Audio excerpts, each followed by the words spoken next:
G'day guys, just thought I'd cover off on an issue I've been having with my BMW R1250 GS. I started it up the other day and a warning came up that I'd lost traction control, ABS, hill start assist, and I was also getting a suspension position fault as well. So I looked around on YouTube, I couldn't find any videos covering this problem, so I thought I'd make one. So long story short, the faults came up when I was riding. I was still able to ride the bike normally, but I'd lost all of my safety functions. So I brought it home, had a bit of a look over the bike, and what the problem was this speed sensor here. So this is the ABS speed sensor. And as you can see, the end of it has worn off. So it's been damaged. So I've ordered a new sensor from BMW. It should be here today and I'm going to install it. So the rest of this video will cover off on how to install the front ABS speed sensor. Okay, so step one in changing the speed sensor. Firstly, you need to have these Torx fittings. So the BMW is covered in these Torx fittings. This particular one is a T30. So I'll show you what it looks like. So that's your T30 Torx fitting. So I've just used that, just taken this one bolt out, and that lives in here like so. Take the screw out, pop that off. Next step, you'll need a 13mm socket. Take the top bolt out of your left front brake caliper. And I already had that out, so I hadn't. It was a little bit looser than usual. Always ensure when you're doing these up that you use a torque wrench. This particular bolt is 38 Newton meters according to factory specs.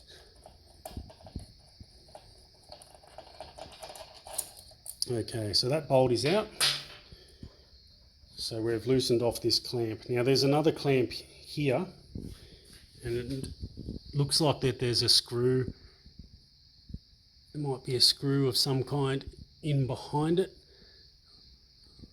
Yeah, it feels like there's a screw up in here. So I'm hoping I don't have to take the whole wheel off. I won't be able to see in there. I'm going to experiment with that and see if I can get to it. Otherwise I'll have to take the whole front wheel off, which I really hope I don't. Okay, so step two is to have to get a bolt out that's in here, which is securing this lock in, this bolt under here. There's two ways you can do it. You can remove the whole front wheel, which I don't want to do. So I tried a few different ways of getting to it. I don't know if you can see that bolt down in here. Right down in there. It's in a bit of a painful spot. So first up I tried using an extension with a uni joint and the T25 piece, and I went through the spoke and tried to get it that way. I couldn't quite get the right angle, so luckily I had one of these, and that is a T25, and I was able to get it just by coming through above the caliper onto the bolt and then turn towards the rear of the bike, and I've cracked it. So now I'll remove that bolt, and then that will remove this piece here. So then I'm going to have to follow it up. The speed sensor runs up here, up there, and then down into the bike where hopefully it plugs in somewhere. So I haven't yet figured out what the next step is, but I'm going to have to find where that cable runs. Probably have to remove some panels from the bike to get to it. So I'm going to do that now, and that'll be step 3. Okay, so I've managed to get the bolt out behind this bracket here. Now, so just a point to note, I didn't actually take the bolt the whole way out. So there it is down there. I hope you can see that down in there. I've just loosened it off rather than take it out because it's in a bit of a difficult spot. By loosening it, I was able to just slip the cable out from under. That way it's still in place, so I can put it on a bit easier when it's time to do that. And I managed to do it with the little Torx Allen key. So taking the front wheel off would be the best option, but because I've got the bike up on the workshop bench, I can't really take the front wheel off because it's in this clamp. And because the rest of the job's going to involve tracing this and pulling panels off, I'd rather work at a more comfortable height than have the bike on the ground.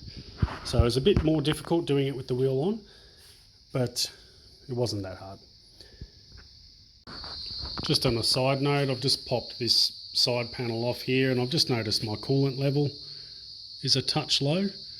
So I thought I'll take this opportunity to top up my coolant level.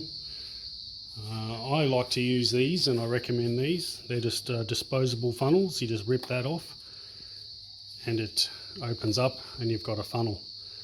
So I've had this one for quite a while, but I like them because you know they're clean. You use them, you're not going to contaminate anything. So I'm just going to quickly use this funnel, top up my coolant, and then I will continue the search for where the speed sensor connects. Okay guys, so I've found where the connector is. So I've got this cable nice and loose. I've unclipped these little cables. That cable just sits in there and you just pop them out with your fingers. So they go up under here. Cable runs up in through here. And so all I've done, I've found the connector. It's actually not as hard as I was thinking. I've popped the radiator cover off. It's just one screw here and it pops off. It's just underneath your BMW badge. And that was using the focus. The T25 doesn't want to focus. Sorry about that. Now it's going to be difficult to see, but the connector it's just in here. I'll try and show it to you from this angle. It's very difficult to see, but it's right next to the fan. The connector's just up in here, just out of reach of your fingertips. So I'm going to try and hold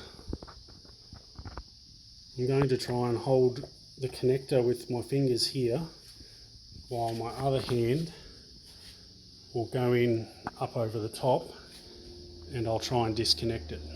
But first what I'm going to do, I'm going to take this screw out here, pop the battery cover off and disconnect the negative terminal on my battery. Okay, so I've taken the side cover off my battery, so all I'm going to do now using a 10mm spanner is disconnect the negative terminal. Now the reason I'm doing this is just a precaution in case because I'm disconnecting electrics on the bike, I don't want to short anything out. It's probably unnecessary, but better safe than sorry. I'd hate to think what a short on a bike like this could cost to fix. So it's too easy just to disconnect it, and that eliminates it as a risk.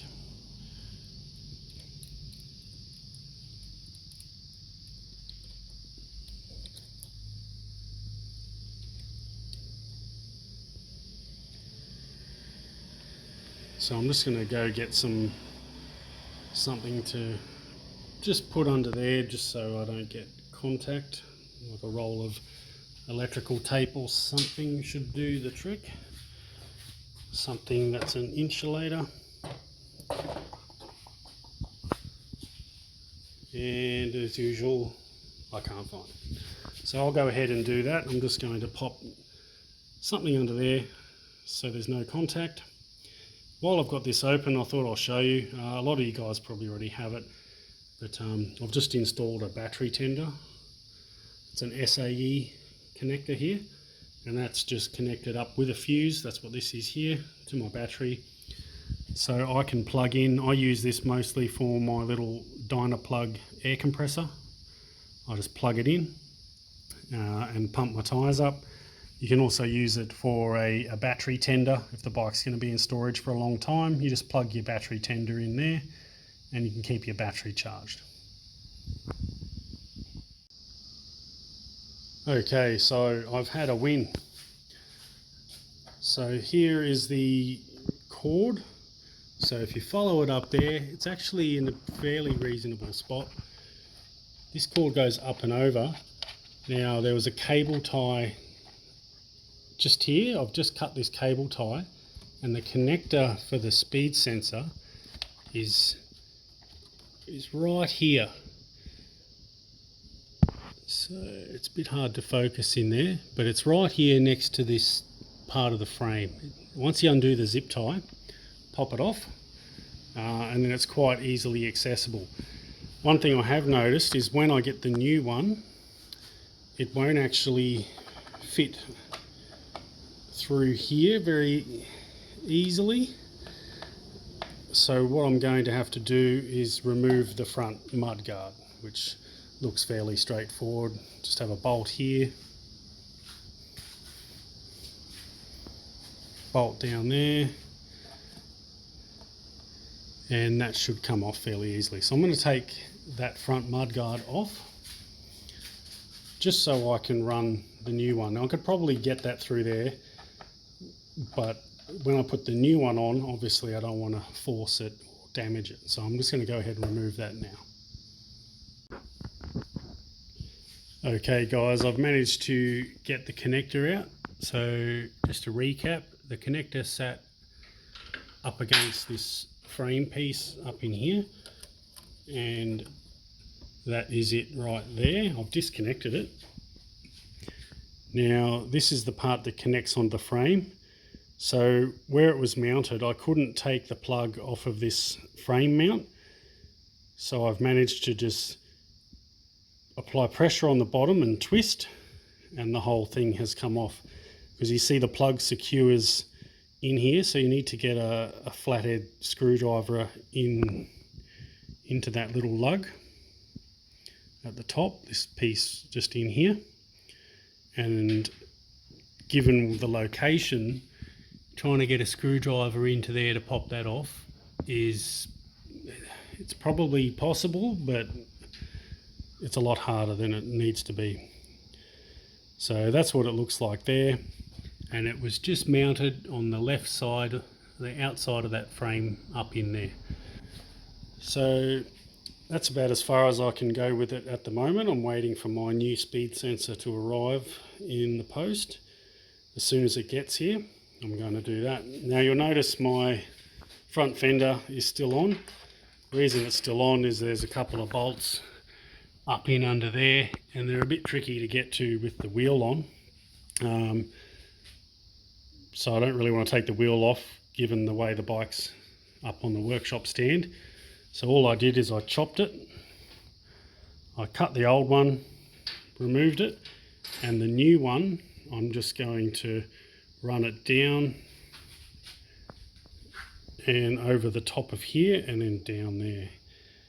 Really depends on how much reach I have.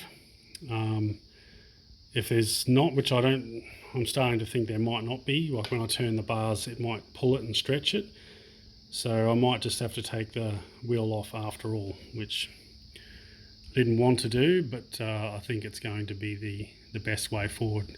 Simply being because down in here, this this piece here, that just simply won't fit through there at all. So we'll see what happens when I get the new item.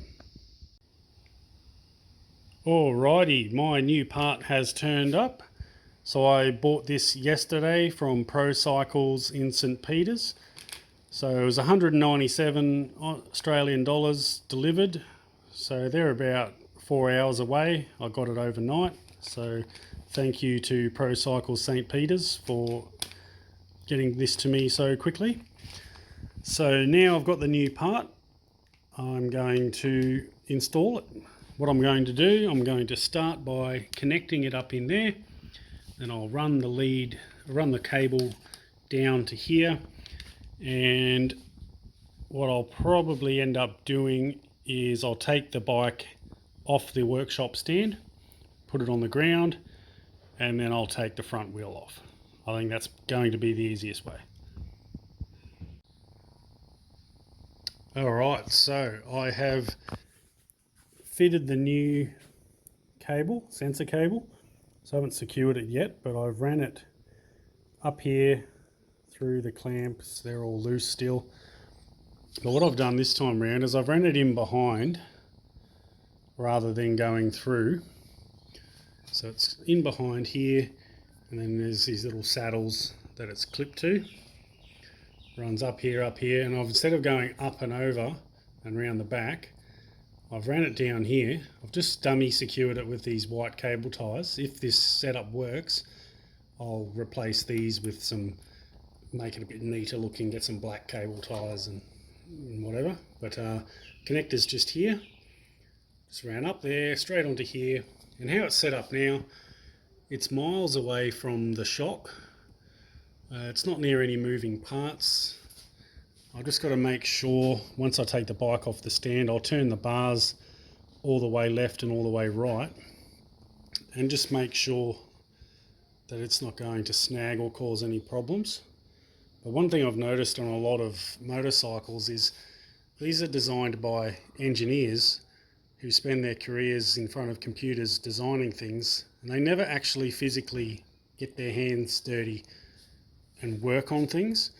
So normally when I work on my bikes, if something just doesn't work right, like this for example, I'll change it so that the next time I have to play with this, it's just too easy. I can just pull it out, put it back in.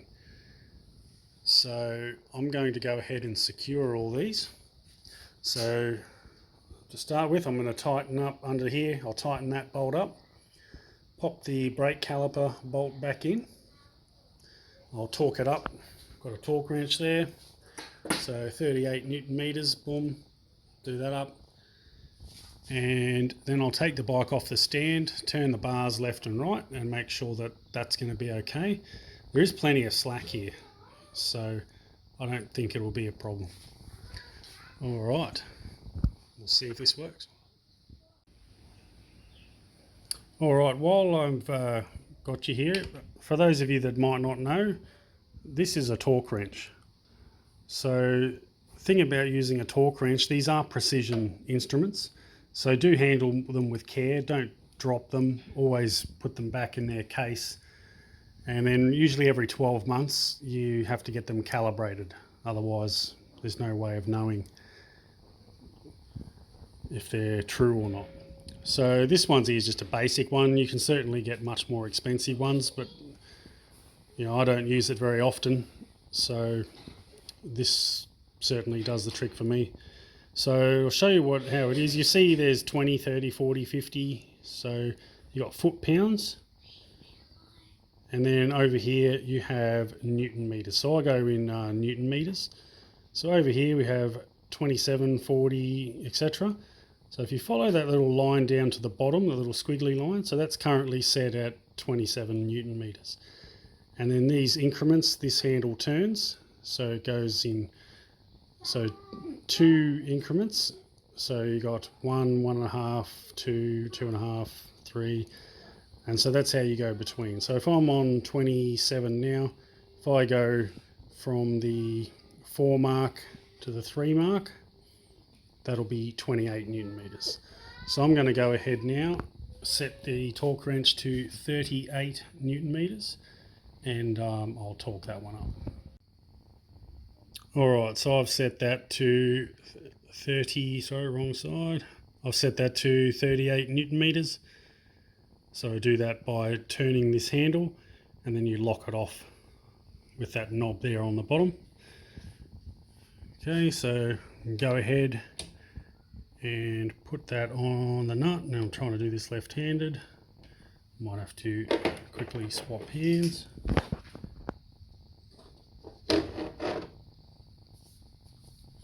Okay, so it's as easy as this.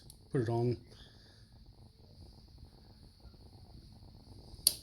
and then you keep going until you hear a click. There you go, boom. That's 38 Newton meters, so that is torqued correctly. Okay, so I'm going to go ahead and I'm going to tighten these two up, and then I'm going to take the bike off the stand and give it a quick test, and then I'll take it for a test drive and make sure, hopefully, fingers crossed, that the problem is solved. Alright, so installation is now complete, so I'll give you another look. So it just goes up here. I've just secured it temporarily with these white zip ties. I'll get some smaller black ones on there later. There's the connector there. So you'll see, instead of going up and over this frame rail and down around the back, I've just gone straight down to it. And then I've ran this, and instead of running down in through here, I've ran it around the back, down here, and then same as normal, down in through there. So by running it this way, I'll just do a quick check. So I'm going full lock to full lock. So that's not causing any issues at all. It's not pulling on the cable, not stressing it out. Might just pop a, I'll get some more black cable ties, and I'll just pop a cable tie there, and maybe just one here just for extra security. And then if I ever have to change that again, could be in 10 years, 20 years, hopefully never, but if I ever have to change it again, then it is going to be good to go. So thank you for watching my video. I know it's been a long one, but I hope this helps someone out there. Thank you.